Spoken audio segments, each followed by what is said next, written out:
الاعتداء على الأطقم الطبية في مصر سلو بلدنا. بسم الله الرحمن الرحيم. السلام عليكم ورحمة الله وبركاته.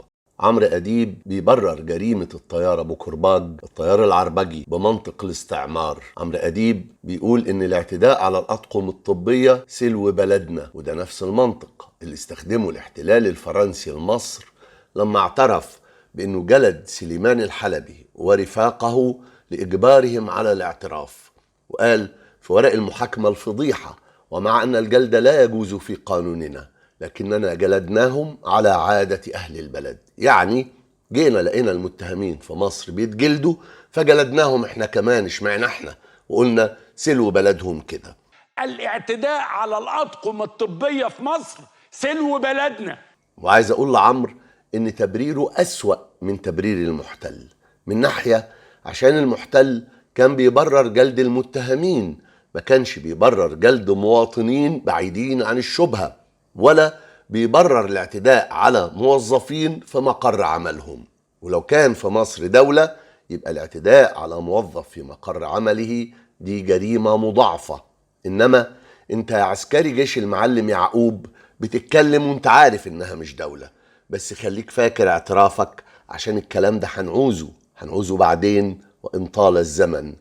الاعتداء على الأطقم الطبية في مصر سلو بلدنا. من ناحية تانية يا عمرو لازم تاخد بالك ان المبرر الاستعماري اللي ما كانش مقبول من اكتر من 200 سنة لما تحاول تستخدمه النهاردة هيبقى قلة أدب، مجرد قلة أدب وبس، لا فيها عقل ولا منطق.